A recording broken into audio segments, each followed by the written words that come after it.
Okay, good morning, guys. I have not gotten up yet. And do you want to know why? I'll tell you why. I do not want to face the day yet. Now, you may be asking, why do you not want to face the day yet, Melissa? Okay, so last night I got home in my truck. I had to limp home. I had to totally limp it home. I was door dashing and I knew I had a belt to fix and a wheel bearing. And I'm like, okay, so I'm going to plan February. I'm going to DoorDash every single night. I'm going to make this amount of money. And then I'm going to fix my truck, right? And so I'm at McDonald's.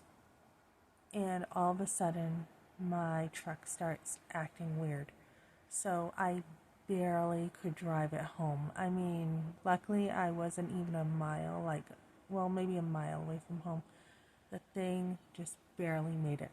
So I have door dashing that just fell through to fix my truck. I have, what else? Oh, a cleaning job. They just asked me to take more work. I cannot do it. My business I was starting. And that's like an hour away. And then, what's the other thing I was going to do? Oh, I just got like an interview yesterday. Pretty sure I start next week. Luckily for me, that is a job that is not far from here, so if worse comes to worse, I can walk.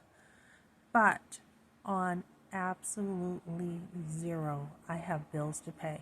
I got my phone paid yesterday, but I have bills to pay.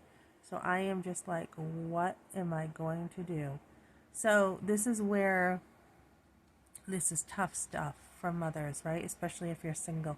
This is why I am so out there with how to help single moms with, car repairs, right?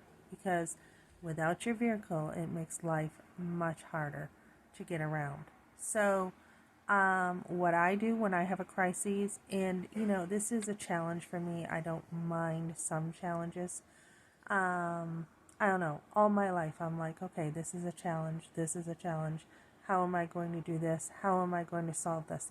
So I have to figure out how to solve this. And number one, I'm not panicking. It does no good to worry. Yesterday I saw this bird.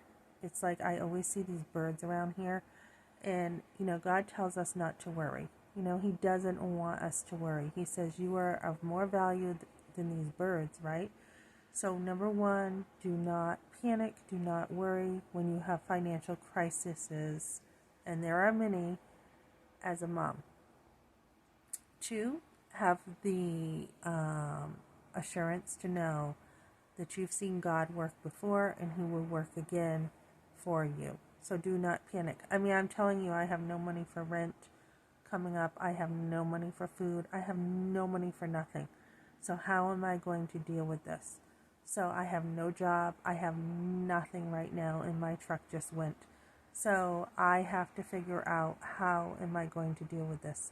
Number three, take a step back and think. Like I said, do not panic and think about this, because if you start panicking, your whole day is going to go down and your energy is going to be wasted instead of using your energy on thinking productively on how to solve something. And so that is what I'm doing as a Christian woman. I am trusting God that somehow this is going to work out. But until I have the time to think about this, I am slowing everything down today until I can find some solutions to figure out how to do this. And I am praying. Prayer is number one, because when you pray, God can see things you cannot see. Okay, thanks for joining me, guys.